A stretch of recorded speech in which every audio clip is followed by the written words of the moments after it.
Hey, what's up everybody? Video 44 coming at you with another video. Alright, so most of the videos I want to make are on the other the other phone.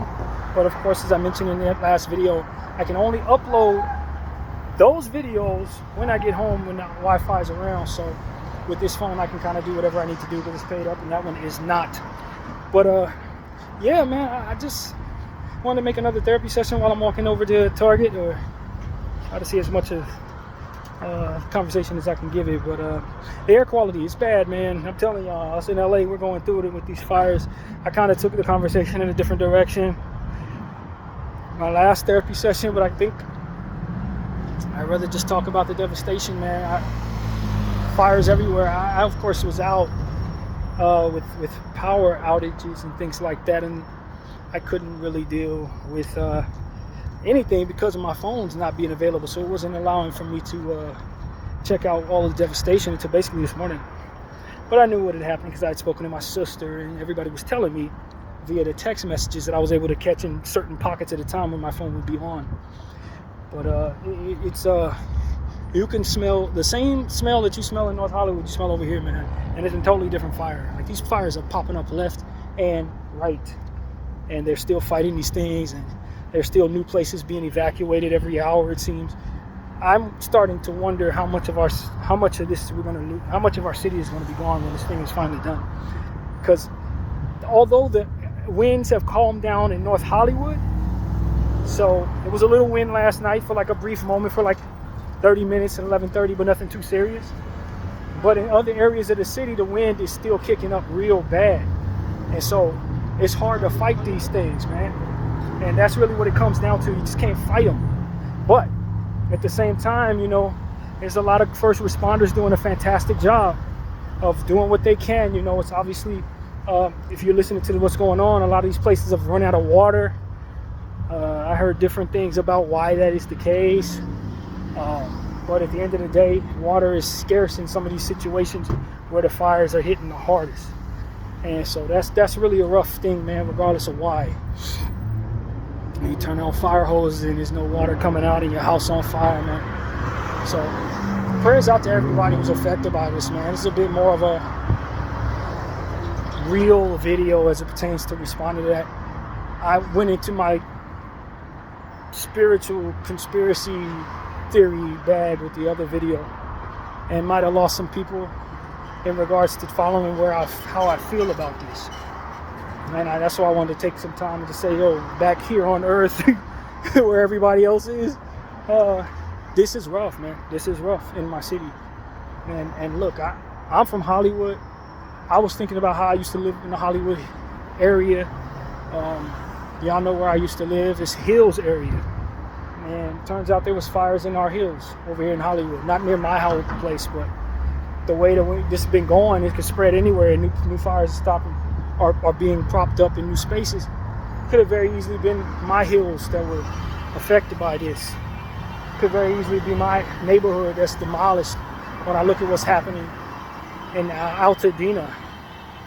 I spent some time in Altadena as a child, though not much. It wasn't like I was ever living there, but like, I got family, of course, from there. My sister, you know, my dad's old house, he left my sister that, of course, as I said in the last couple of videos, was burned down, man. In fact, the whole neighborhood, the whole street was burned down. And probably more than just that street. When you look at the devastation in that area, it's probably the whole town. Everything over there is pretty much, if it's not gone, it's still at risk from active fires. So yeah, man, it's hard, man. It's very difficult to see that. These are, you know, homes that I spent some time in. I think about some of my earliest memories with my sister, Pam, you know, tucking me in as a baby, and her daughter, Shantae, babysitting me in that same building, in that same house, you know what I mean? And to think that place is gone, you know what I mean? It's a hard pill to swallow for those who grew up in that place. I just happen to visit there once in a while, you know, that kind of thing, but I haven't been back there in many, many, many years. But they own that home. They lived in that home all the way up until this happened. And so for my sister Diane, you know, this is her childhood home and the home she raised her children in. You know what I mean? Like this is overwhelmingly unreal for them. And so I feel for my sister. She came through for me when I was being displaced in my situation a year ago. She was one of the people that was checking in on me. As you guys who follow this probably remember, Diane was always checking in, making sure I had what I needed. She gathered my brothers together to send me some money when I first got in this situation. I was scared. I didn't know what was going to happen. She was right there. And so for me, it's rough watching her go through this because it's just only been a year since I went through this. And it was in a different way, and it was much less traumatic for me than it is now for her. You know what I mean? And so I want to be there for her. The power's been turned off for the last couple of days, so I couldn't reach out. You know, that kind of thing, man. It's been hard, man. I didn't want her to think I didn't care or that I took the energy she gave and couldn't return it when she needed. But it was like I just literally could not. You know what I mean? Phone's off. You know, that kind of thing. So now that we're back on, I definitely need to reach out and see how she's doing, but I don't think she's ready to talk. You know, she sent me some texts and said she's okay and that they're doing fine. But it's just not something that you can even really take in 1 day or 2 days. This is something that 3 months from now it hits you like, wow, this really happened. You know what I mean? So, you know, I just feel for my sis and everybody who's going through this. Everybody. You know, I think about my nephews who also from that area. They lost a lot of their hometown. Some of their buddies lost their home. You know, that kind of thing. Man, it's just a lot going on with people from that Dina area, Pasadena and Altadena. It's nothing small about their circumstances right now. So for that to be the area that my siblings were raised, it's definitely personal for me, man. It's very personal. And so if this was deliberately done, obviously, you know, I have a special interest in seeing those who did this come to justice. But as I always am, you know, when anytime I hear stuff like this, I always think there's a chance this could be done on purpose, and then furthermore, people may get away with it or what have you. So that's why I'm on the mindset that we got to just stay diligent and doing our very best to cherish what we have. It's the best thing I can say, man. You don't know when it can end. I don't know that there's a safe place. You know, a lot of times we talk about, you know, me and my mother used to talk a lot of times about homes being on the hills with stilts, and how she would never buy a home with stilts. People spend $4-5 million just for a landslide to come just take the home away, house go tumbling down a hill. Like, but in this case, it was a lot of flat land. I mean, it's a lot of tree life out there, which means there's more to burn, unfortunately, in places like Altadena. But like there weren't no stilts. Right? These are neighborhoods. And one has to wonder, you know, if they were demolished on purpose. One has to think it could be a series of people strategically starting fires to destroy certain property so that it can be rebuilt, or so that whatever they're trying to do can be done, man. I just hate to see that my family is going through this and could be potentially victims of this, but I'm very fortunate that it survived. But, you know, I say that with a great deal of concern for my stepmother's auntie, with whom I haven't had an update on, but she's elderly in the Altadena area, and they hadn't heard from her last I talked to my other sister. So, extended family, you know, I've never met her, but that's a real thing. Those are my siblings, my little siblings' great aunt, and I don't know how close they are to her. But this is yet another person in my life that's directly affected, who happens to be from the Pasadena, Altadena area. You know, so I want people to understand, like, yeah, I was out of commission as it pertains to, I couldn't reach out to really much of anybody. Had to, you know, take cold showers and stuff like that. It's been a little rough around my way for the last 2 days, but I'm safe. And my concern has not been myself in these situations. It has not been myself. You know, I think about some of the people in the Palisades. I don't think I know anybody in the Pacific Palisades, but, you know, a lot of people lost their homes, man. And we, you know, celebrities, rich people, wealthy people who never expect anything like that. Now they're in a space where they have to buy it all back or rebuild if they're able to. Some people weren't doing as well. Sometimes some people, all they had was their home. That's a real thing, man. Some people, that most of their equity was in the home. They're buying out, getting cash off loans on the home. So for them to lose their home is crazy. And then you think about, stories that I've been hearing where people's insurance was canceled or what have you right before this happened. Not canceled, but whatever went wrong with it, just conveniently in time for this to happen. I don't know if that's a coincidence. I don't know if they don't have some things to look into. And I hope they do that due diligence to do so. I hope they hire people to look into everything that needs to be looked into to make sure that this was indeed either an accident or a lone wolf or a pack of wolves or whatever, so to speak, who were setting these fires. Because I know if they find out it's deliberate, there will be questions to be answered. And a lot of times when things like this happen, we just file it off in the conspiracy theory category and let it be.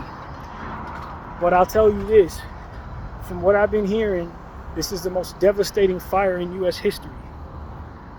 That's what I've been hearing. The most devastating fire as it pertains to land destroyed in U.S. history. And it's still burning. And it's only been 2 days. And for the fact that these fires happened on the worst day of wind that I had seen in North Hollywood. I've been over there for over a year, and I went to school over there as a kid. I had never seen wind like that. It was so bad I couldn't even sleep because of the banging on the window. You see sparks flying as it pertains to the wind hitting the poles. It was bad.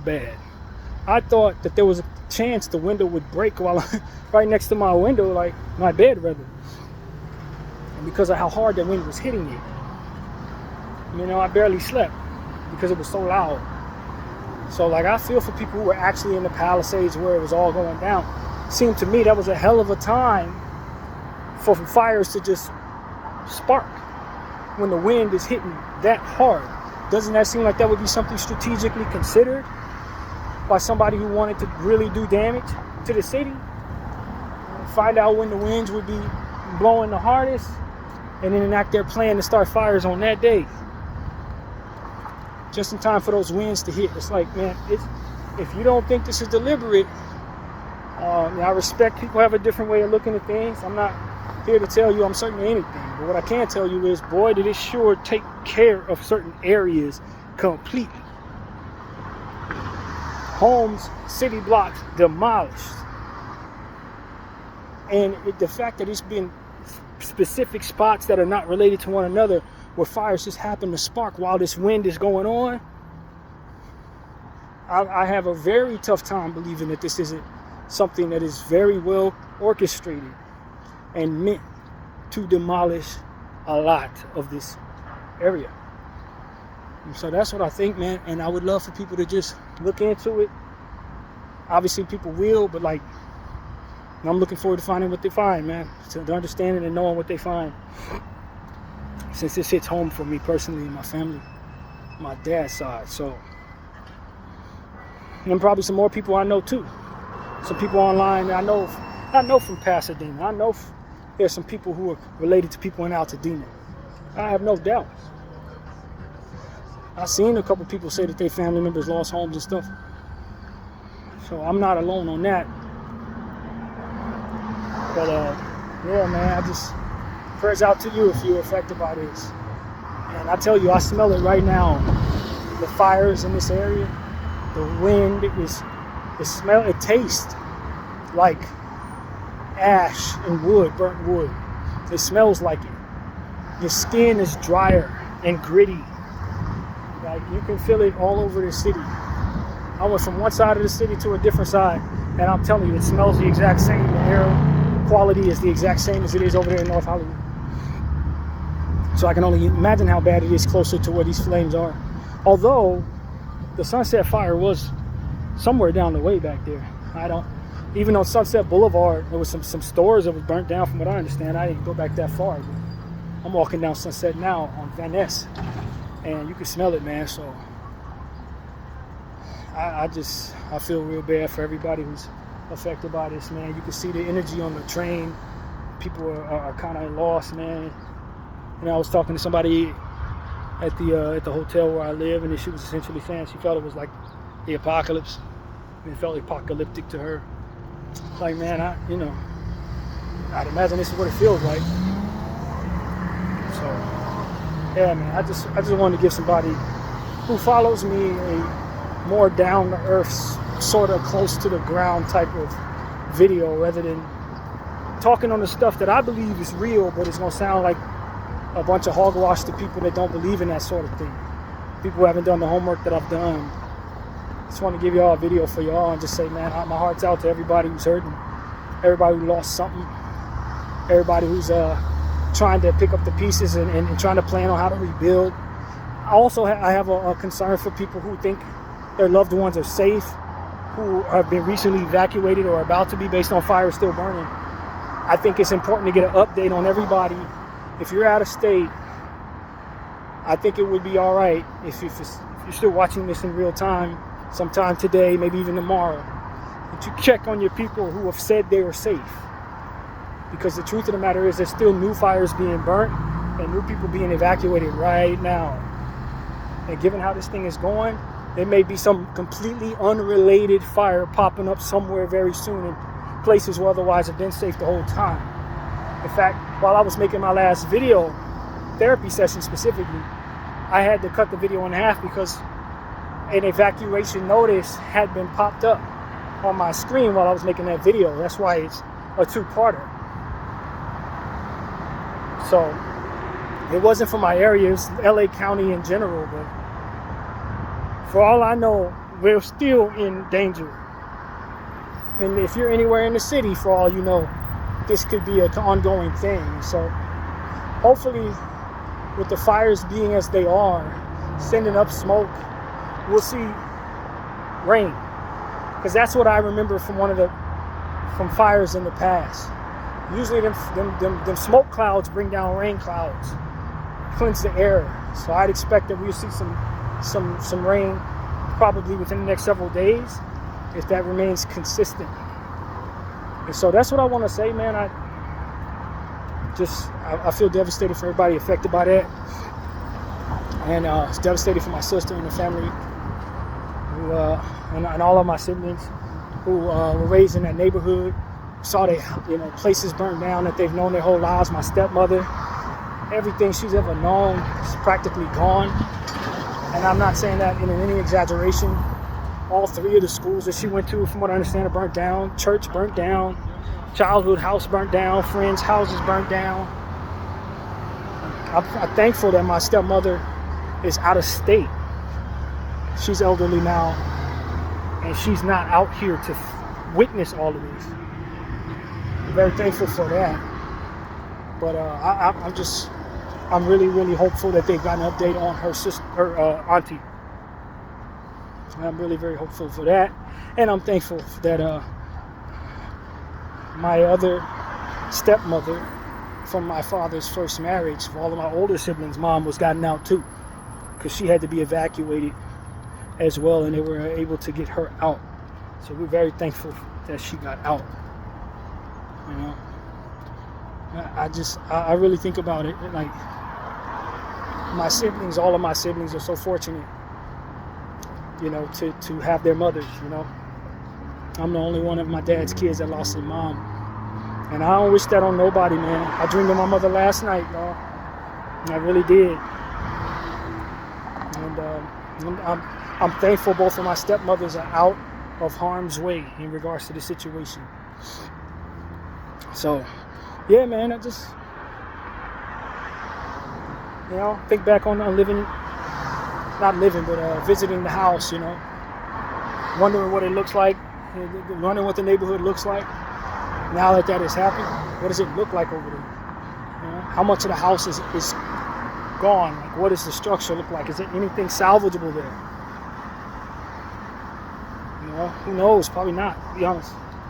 As bad as the overhead pictures look of Altadena, I would be very surprised if there's anything left of that house or anything that was in it that was salvaged. So, I'm thankful that my father left that to my sister. I really am. She was able to raise her kids there. Kids grown now. They have children. They're not there. Very thankful for that. So, like, that type of thing is real, man. All of my family who lived in Altadena, for the most part, with the exception of my sister, Diane, they're out of there. So, that's just what it is, man. Thankful for that. But, yeah, man. I know I sound spacey, but to be honest with you, I've been in meditation for the last 2 days. No phone, no nothing. So, I'm definitely in a different mindset. I've been in the house in peace and quiet for like 48 hours, pretty much. But, I think it was good for me. I think, it was an opportunity for me to kind of be away from the phone, away from the distractions of social media and the reality of the circumstance, I really was away from it. I didn't know how bad it had gotten, though obviously I had already been impacted day one of the fires, so I knew exactly how much my family was affected by this, but just not how much the city was and how many different fires had destroyed so much, man. That's what I wasn't aware of until this morning. So, yeah, that's what I want people to understand. And prayers out for everybody who's affected by this thing, man. Prayers out for everybody who's about to be affected by new fires. Unfortunately, they're still burning, man. Get out. And if I can say anything to anybody, man, if they give you an evacuation notice, you can leave things behind, man. Take everything living out the house and get gone, like literally. Don't stick around, try to save the pictures. Don't stick around, try to, I need to take grandma's couch. Leave it there. Leave it there. Get the hell out of there. Because a lot of these situations, you don't have the time you think. You don't have the time you think. Maybe you have half a day. Sometimes you have half an hour, literally. You don't have some of the time you think. Especially with these winds blowing, these fires playing hopscotch. You think the fire's 2 houses over. All of a sudden the wind blows sparks on your house, and now you got about 25 minutes to get the hell out of there. So some of y'all, with that being the dynamic, if you're watching my video, I think it's very safe to get the hell out of there before they even hit you with evacuation notice. If you know something's on fire very close and there's winds, it's time to take that initiative early, because they may tell you have an hour. You may not have that. And that's been a reality of some of the stuff that's been going on around here. So, even if you're not in this situation, you see this video some other day, or you remember this message from some time back in the day. Hear me when I say, you may not have the time they tell you have, and there's nothing that can't be rebuilt. Nothing's worth your life, not even the memories of raising kids in the household and all that, and you don't think you can live nowhere else. You don't want to die in a fire, man. That's what I want to tell people. You don't want to die in a tornado or none of that. Get out of there. Leave the past in the past. Let it go. That's what I'll tell anybody in these situations, man. A lot of us probably won't even relate to any of this for 25 years. Don't be that old person who don't want to leave. Get out of there, man. That's what I want to say. So that's pretty much my point. I'll leave it at that, man. Video 44. Thank y'all for watching. I'm out.